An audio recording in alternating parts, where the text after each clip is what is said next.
maka kita akan untuk mudah difahami saja, untuk mudah difahami, maka rezeki itu ada yang sifatnya mutlak, mau nggak mau akan sampai kepada kita. Ada yang sifatnya ikhtiar, ada yang sifatnya ikhtiar.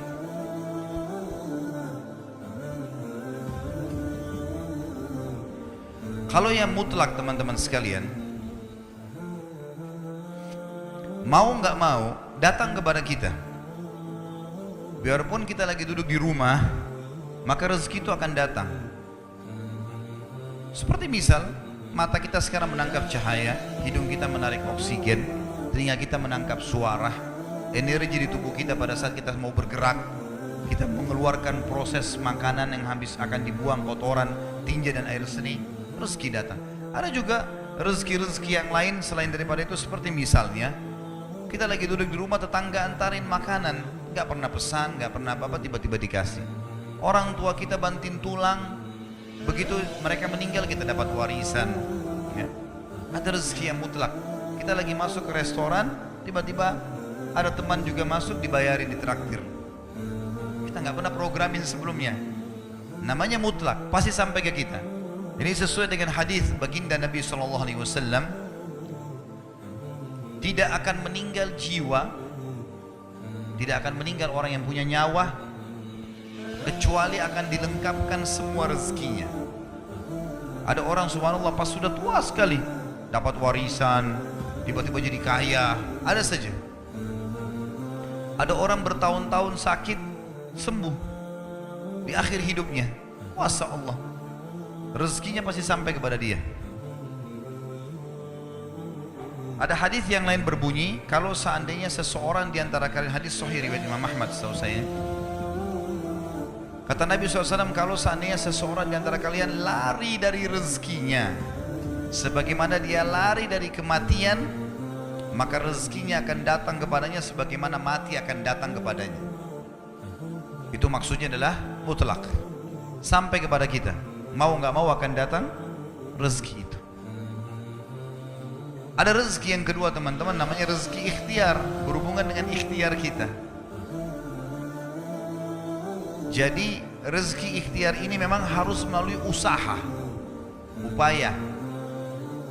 Seperti misal ada orang sudah S1, dia kerja jadi dosen di kampus, dapat gaji 5 juta. Dia ingin lebih besar gajinya, dia lanjutin S2. Ikhtiar dia bukan? Hah, mana suaranya nih? Masih hidup nggak ini? Hah?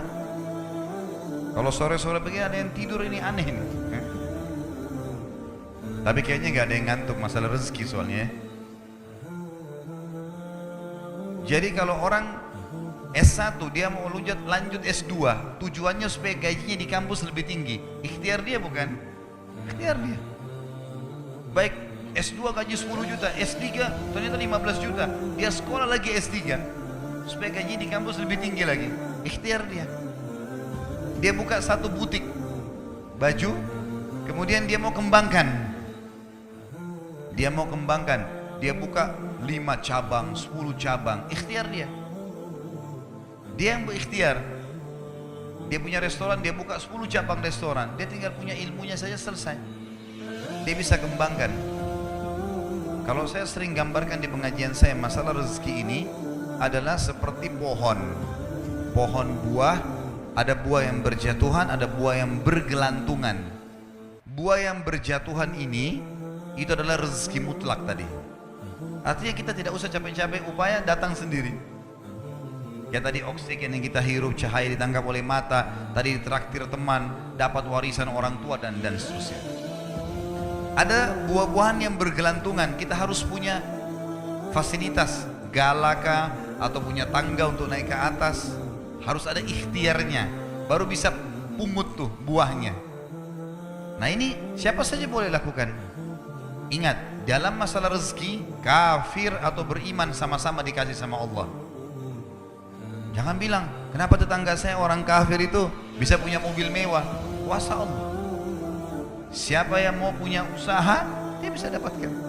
Hanya bedanya antara muslim sama kafir di status halal atau haramnya. Kalau muslim teman-teman sekalian, kita ini orang muslim, buah-buah yang berjatuhan dan buah-buah yang bergelantungan tadi, yang dibolehkan ambil hanya yang berkualitas. Ada busuk sedikit jangan diambil, halal.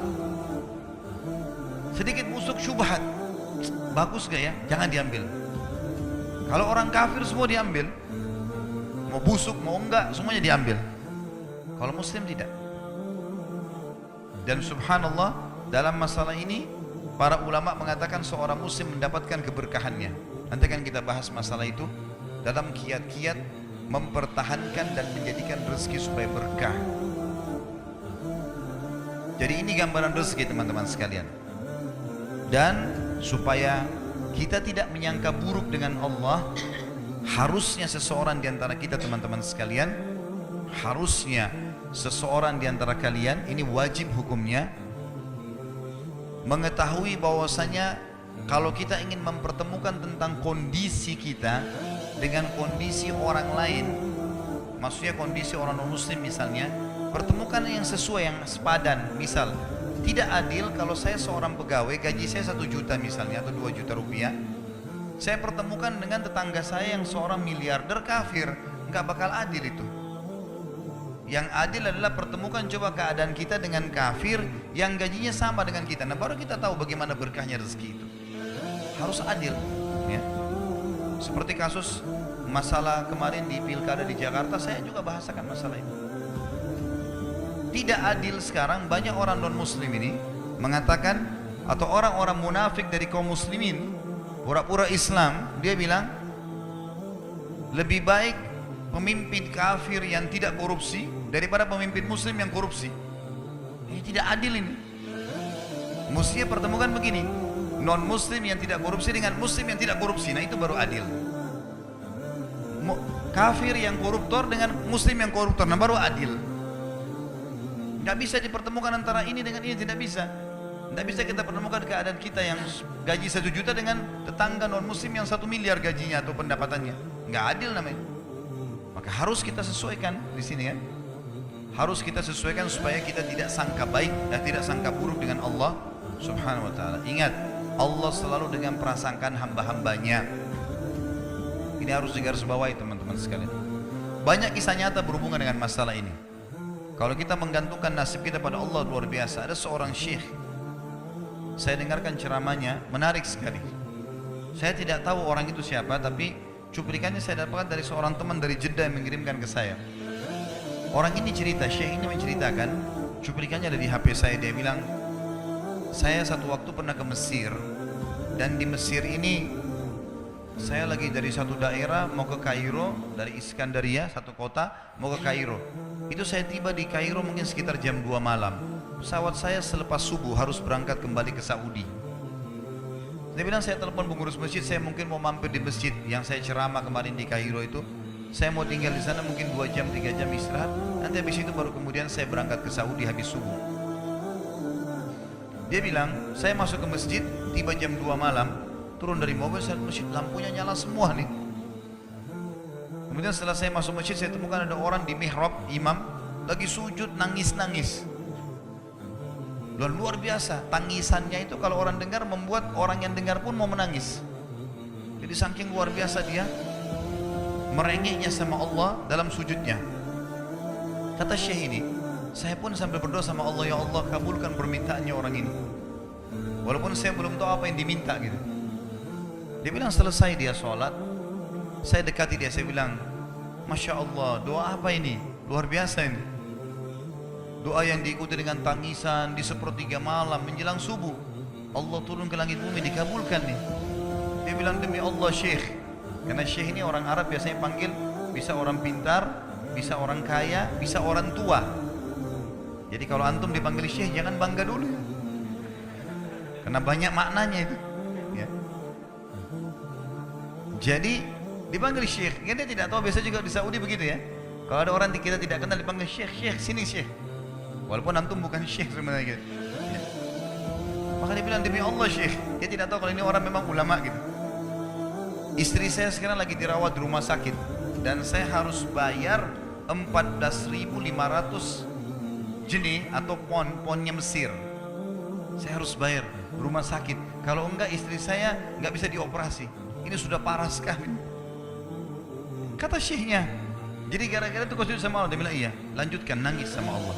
Allah tidak akan menyia-nyiakan orang yang ikhlas minta padanya. Lanjutkan, nikmati sujudmu.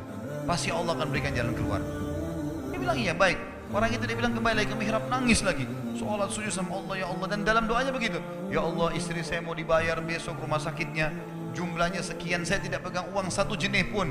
Ini 14.500 jenih. Banyak sekali. Maka dia bilang, orang ini bilang baiklah kalau begitu. Syekhnya ini bilang saya mau tidur dulu. Saya istirahat 1 jam. Menjelang azan subuh dia bilang, ada marbot masjid datang bangunin saya. Sudah azan, saya sholat qobliyah, sholat sunatul fajr. Waktu iqamah, pengurus masjid tahu kalau dia ini ulama, dipanggil, dia bilang, Syekh tolong jadi imam. Dia bilang saya capek, baru istirahat 1 jam 2 jam malam. Biarlah imam. Dia bilang tak apa-apa, ayat-ayat pendek aja, baca surah-surah pendek aja. Kata Syekh baiklah. Dia bilang saya baca surah-surah pendek. Rupanya mikrofon masjid karena keluar di luar. Ada satu pengusaha Mesir, apartemennya itu dekat masjid, dan dia suka ikuti ceramahnya Syekh ini di YouTube. Dia bilang turun dari apartemennya, ikut sholat berjamaah di masjid, karena dia kenal suaranya orang ini gitu. Begitu selesai sholat, dia bilang saya lagi zikir, datang orang itu. Dia bilang Syekh, ahlan wa sahlan di Mesir. Saya salah satu penggemar Anda di YouTube dan saya dengar suara tadi. Saya tadi mau sholat di masjid lain, saya ke masjid ini. Dia bilang Syekh, saya mau minta tolong satu hal. Kata Syekhnya kenapa? Dia bilang saya sudah ngitung zakat uang perusahaan saya harus alokasikan 14.500 jenih. Kata Syekhnya. Orang itu bilang saya mau alokasikan zakat saya 14.500 jenih. Kata Syekhnya saya nangis, dengar itu. Nangis, saya terisak-isak. Kata orang itu kenapa Anda nangis? Syekh bilang saya nggak bisa jelasin. Dia bilang saya nangis terus. Kemudian saya lihat ke kiri kanan di sof, mana orang yang tadi malam sholat tahajud tuh? Mana ada di ujung. Dipanggil sama Syekh. Fulan kesini, datang. Dia bilang ceritakan masalah kamu apa? Dia bilang Syekh saya punya masalah, istri saya dioperasi harus bayar 14.500 jenih hari ini kalau tidak nggak operasi. Kata Syekhnya tiba-tiba si pengusaha ini nangis-nangis. Orang ini juga heran, kenapa kalian berdua menangis? Dia masih bingung kenapa gitu. Kata Syekhnya biarin orang ini yang jelaskan. Yang punya usaha bilang apa? Demi Allah Syekh, saya sudah 1 minggu taruh uang ini di lemari saya, sudah 1 minggu. Setiap hari istri saya bilang, turunkan, lakukan haknya Allah, zakat itu keluarkan. Dia bilang saya ingin dapat 1 orang yang saya kasih langsung daripada saya bagi-bagi. Saya mau 1 orang saya kasih, selesaikan masalah dia, dan Allah selamatkan saya di akhirat. Orang ini jadi nangis. Orang yang punya minta butuh nangis. Kata pengusahanya, ini uangnya silakan 14.500. Semoga Allah selesaikan urusan saya di akhirat gara-gara saya bantu kamu. Kata Syekhnya, demi Allah yang terjadi, orang ini yang orang yang punya uang ini yang dikasih uang, dia tiba-tiba lupakan saya dan lupakan si pemilik uang. Dia langsung angkat kepalanya ke langit sambil menangis mengatakan, ya Allah aku mencintaimu. Terpenuhi kebutuhannya gitu ya. Kuasa Allah. Teman-teman, cuman kita selalu buru-buru. Kalau seseorang kita di perusahaan mau dinaikkan gajinya saja, mau naikkan jabatannya, dia harus tulis permohonan. Tidak mungkin juga baru hari ini dimasukkan kemudian ketuk ruangan di rootnya, mana permintaan saya kemarin, atau hari ini, nggak mungkin. Seminggu dia sabar, 2 minggu dia sabar dengan berharap datang panggilan. Kenapa dengan Allah Subhanahu Wa Taala kita tidak begitu teman-teman? Banyak orang buru-buru dan kebanyakan orang mau menggantungkan permintaannya kepada Allah hanya pada hal-hal yang kecil, hal yang besar tidak, atau sebaliknya hal yang besar, hal yang kecil tidak. Kenapa tidak pernah minta sama Allah dikasih motor, dikasih mobil, dikasih rumah? Kenapa hanya minta kalau penyakitnya dihilangkan baru kembali kepada Allah? Itu pun seringkali kita jadikan Allah nomor 30 teman-teman sekalian. Ke dokter ini, ke dokter itu, resep ini, resep. Nanti kalau sudah mentok gak bisa sembuh baru sholat tahajud. Nah, salah ini. Islam mengajarkan kita apa? Sebelum makan berdoa, sebelum tidur berdoa, sebelum aktivitas berdoa, sebelum ke dokter doa dulu supaya Allah jadikan kesembuhan. Karena dokter resepnya cuma semoga lekas sembuh. Tidak ada pasti sembuh. Makanya teman-teman sekalian, kembali kepada Allah adalah jalan yang paling luar biasa gitu.